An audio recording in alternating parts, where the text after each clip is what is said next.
Dear students, आज मैं voice के कुछ एडवांस स्टेज की इंफॉर्मेशंस और रूल्स की ओर मैं चलता हूं। जी हाँ, सबसे पहले आज मैं आप लोगों को पढ़ाने वाला हूं the voice of infinitive. The voice of infinitive. Dear students, सबसे पहले हम ये जानने की कोशिश करेंगे कि इन्फिनेटिव कहते किसे। तो ज़्यादा डीपली अगर हम लोग जाएंगे तो इन्फिनेटिव हम लोग दो प्रकार के होते हैं। एक 2+v1 जिसे मेन इन्फिनेटिव कहते हैं, साथ ही साथ एक बेयर इन्फिनेटिव होता है जिसमें सिर्फ v1 का प्रयोग होता है। तो यहाँ पे जो हम लोग वॉइस बेसिकली पढ़ेंगे वो इन्फिनेटिव 2+v1 का पढ़ेंगे, 2+v1 का, है ना। इट्स वेरी इम्पॉर्टेंट और मैं आशा करता हूँ कि आप इसे काफ़ी अच्छे तरीके से एंजॉय करेंगे, सीखेंगे और बहुत ही अधिक क्वेश्चंस इन्फिनेटिव से रिलेटेड आपके एग्ज़ाम में आते हैं। सबसे पहले मैं चलूँगा इन्फिनेटिव का एक्टिव स्ट्रक्चर लिख देना चाहता हूँ।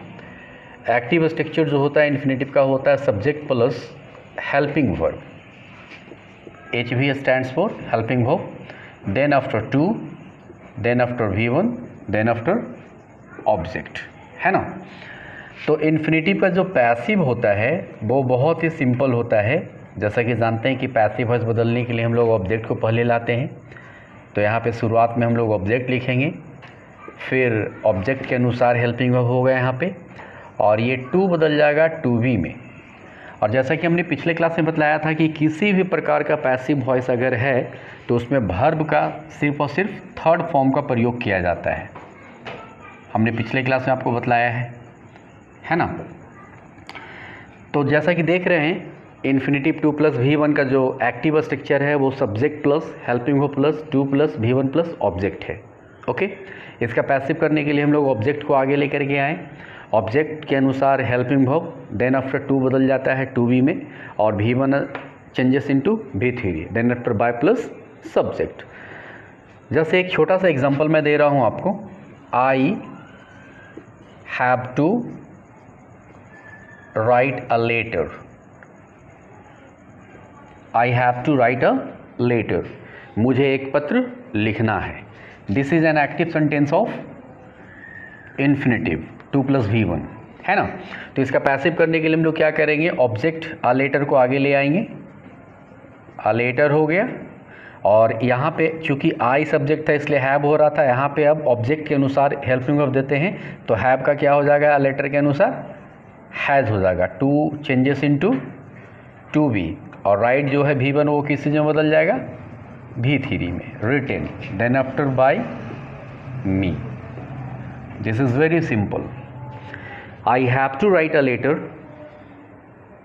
It's passive would be a letter has to be written by me. मुझे एक पत्र लिखना है, एक पत्र मेरे द्वारा लिखा जाना है। Is that clear. कुछ और एग्जांपल्स की ओर चलते हैं हम लोग, है ना। He had to do this work. He had to do this work. This is an active sentence, 2+v1 infinitive वाली एक्टिव है। तो इसका पैसिव बनाने के लिए हम लोग क्या करेंगे, दिस वर्क को आगे ले जाएंगे ऑब्जेक्ट को, है ना। This work had common verb है इसलिए इसको कोई भी हैज़ अब मामला है नहीं। यहाँ पे टू बदल जाएंगे टू बी में, और डू बदल जाएंगे v3 डन में, बाय हिम। हिंदी कर देखिए, बड़ा मज़ा आएगा। उसे यह काम करना था, he had to do this work. इसका पैसिव क्या होगा, this work had to be done by him. Is that clear. मैं आशा करता हूँ कि इस प्रकार के सेंटेंसेस को आप एक्टिव टू पैसिव चेंज कर सकते हैं एग्जाम में। कुछ भी नहीं करना है डियर स्टूडेंट्स। 2+v1 आपका एक्टिव मोड है और इसका पैसिव मोड क्या हो जाता है, 2b प्लस v3, और सब्जेक्ट और ऑब्जेक्ट अलट पलट हो जाता है। आई मीन पैसिव वॉइस में ऑब्जेक्ट पहले आ जाता है और सब्जेक्ट लास्ट में चला जाता है। This is very simple. मैं आशा करता हूँ कि आपने इसे सीखा होगा। इसी प्रकार से हम चलेंगे कुछ और special kind of infinitive questions देंगे आपको, है ना। जैसे एक छोटा सा क्वेश्चन आता है,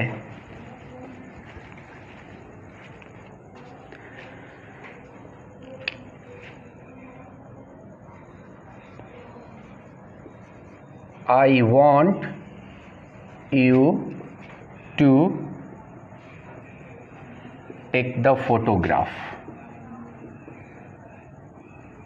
बहुत मज़ा आएगा इसको बनाने में।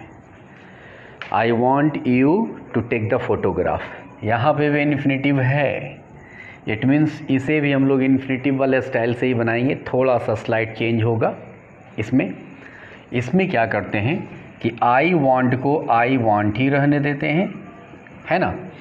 अब यहाँ से सब्जेक्ट और ऑब्जेक्ट अल्टा पल्टी होगा। तो यू मेरा सब्जेक्ट है, क्योंकि फ़ोटो लेने के किसको कहा जा रहा है, यू को। यू मेरा यहाँ पे सब्जेक्ट है और द फोटोग्राफ ऑब्जेक्ट है। तो द फोटोग्राफ को आगे ले आइए, द फोटोग्राफ, है ना। और टू किसी में बदलता है वो तो पता ही है आपको, टू बी में। टेक V1 किसी में बदलेगा वो भी पता है आपको, टेकन V3 में by you. I want you to take the photograph, मैं चाहता हूँ कि आप फोटोग्राफ लें। And I want the photograph to be taken by you, मैं चाहता हूँ कि फ़ोटोग्राफ आपके द्वारा लिया जाए। Very simple.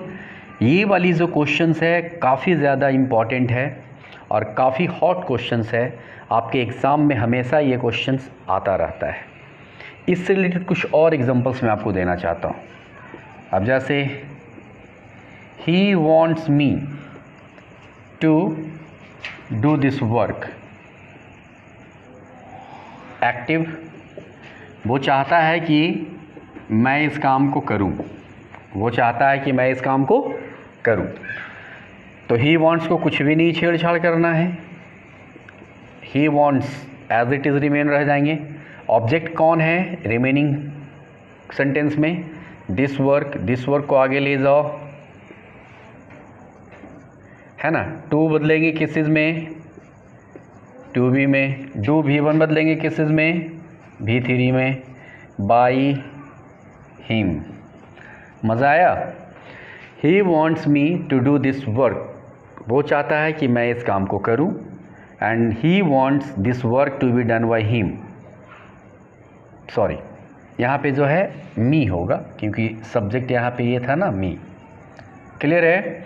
तो he wants me to do this work and he wants this work to be done by me. Clear है। कुछ और क्वेश्चन से रिलेटेड ले लेते हैं questions, because this is very important point of voice. देखेंगे, I want my son to buy a car, मैं चाहता हूं कि मेरा बेटा एक कार खरीदे, है ना। तो इसका पैसिव वॉइस बहुत ही सिंपल तरीके से आई वॉन्ट को आई वॉन्ट में रहने देंगे, है ना। फिर ऑब्जेक्ट इसमें क्या है, आकार, आकार को आगे ले जाइए, I want a car. To बदल जाएंगे किस चीज़ में, टू बी में। बाई V1 है तो इसको V3 में लेकर आएंगे, bought by my son. Very simple. मैं चाहता हूं कि मेरा बेटा एक कार खरीदे, और यहाँ आ जाता है पैसिव वॉइस में, मैं चाहता हूं कि एक कार मेरे बेटे के द्वारा खरीदा जाए। Is it okay. तो अभी तक मैंने आपको इन्फिनेटिव से रिलेटेड 2 स्टेप दिया है। नाउ हम लोग कुछ नए स्टेप्स और कुछ नए रूल्स की ओर चलेंगे। जैसे इन्फिनेटिव में एक क्वेश्चन ऐसा देगा आपको, इन्फिनेटिव लास्ट में सिर्फ रहेगा। इन्फिनेटिव क्या हो जाएगा, एक सेंटेंस का कॉम्प्लीमेंट के रूप में काम करेगा, बिल्कुल अंत में रहेगा। जैसे, तो वहाँ पे भी नहीं घबराना है, there is nothing to gain, there is nothing to gain. अब देख रहे हैं कि इन्फिनेटिव कहाँ पे चला गया है, बिल्कुल लास्ट में चला गया है ना। तो इसका जो पैसिव होगा वो बड़ा ही सिंपल होगा, देयर इज़ नथिंग, एकदम बिल्कुल एज इट इज़ लिख देना है।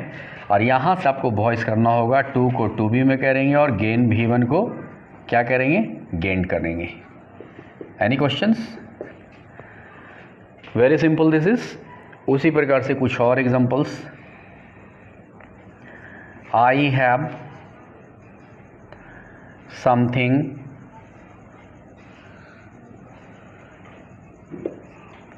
To do, I have something to do, active है तो इसका पैसिव क्या करेंगे, I have something to be done. Any confusions? तो आप ध्यान दे रहे हैं कि लास्ट वाला जो इन्फिनेटिव है 2 + V1 उसे सिंपली क्या कर देते हैं, 2V + V3 कर देते हैं। 2 + V1 आपका एक्टिव होता है, 2 + V1 = एक्टिव, और इसका पैसिव क्या करते हैं हम लोग, 2V + V3। क्लियर है ना? Any confusion here? तो ये थे इन्फिनेटिव का वॉइस। मैं आशा करता हूँ कि आप इसे अच्छे से सीख चुके होंगे। अगर कहीं पे कोई कन्फ्यूज़न होगा तो आप मेरे पर्सनल व्हाट्सअप कर सकते हैं, मेरे पर्सनल नंबर पे कॉल कर सकते हैं। वहाँ पे मैं आपको ज़रूर सॉल्यूशंस दूंगा और एक्सप्लेन करने की कोशिश करूँगा। ओके डियर स्टूडेंट्स, एक और काफ़ी इम्पॉर्टेंट वॉइस मैं आपको सिखाने जा रहा हूँ। जी हाँ, इसे हम लोग कह सकते हैं द वॉइस ऑफ लेट्स, है ना, लेट्स और यू कैन से लेटस। बहुत से एग्ज़ाम में ये क्वेश्चन आ जाता है, let's do this work, active, कहता है कि चलो आज इस काम को करें और चलो इस काम को करते हैं। तो लेट्स वाले का जो वॉइस बनाते हैं हम लोग, सिंपली लेट्स को हम लोग कन्वर्ट करते हैं इट इज़ सजेस्टेड में। किस चीज़ में? इट इज़ सजेस्टेड, और एक दैट कंजक्शन का इस्तेमाल करते हैं। और बाकी जो remaining part of the questions होता है वो बी प्लस शुड से यूज़ कर देते हैं, be should do this work, let's do this work, active, तो इसका पैसिव क्या करते हैं, लेट्स को हम लोग कन्वर्ट करते हैं किस चीज़ में, इट इज़ सजेस्टेड दैट, और बाकी जो remaining part of the sentence होता है उसे हम लोग बी शुड प्लस बचे हुए सेंटेंस को लिख देते हैं।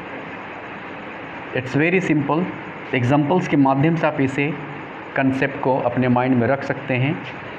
कुछ और एग्जांपल्स मैं दे रहा हूँ आपको।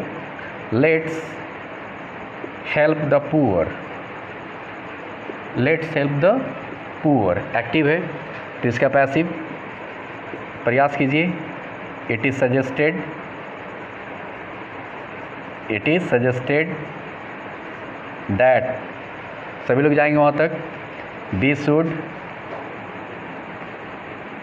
है ना, और बाकी रिमेनिंग पार्ट V1 वाली हेल्प द पुअर। क्लियर है? अर्थात मैं ये कह सकता हूँ कि लेट्स वाले का पैसिव वॉइस बनाने के लिए कुछ भी नहीं करना है, लेट्स को बदलते हैं हम लोग इतनी सारी चीज़ों में, बी शुड तक। क्लियर हो रहा है? लेट्स को पैसिव में बदलने के लिए it is suggested that be should, यहाँ तक आना होता है, और उसके बाद remaining part of the sentence को हम लोग लिख देते हैं। It's very simple. कुछ और एग्जांपल्स मैं आपको देता हूँ, देखिए, समझने की कोशिश कीजिए।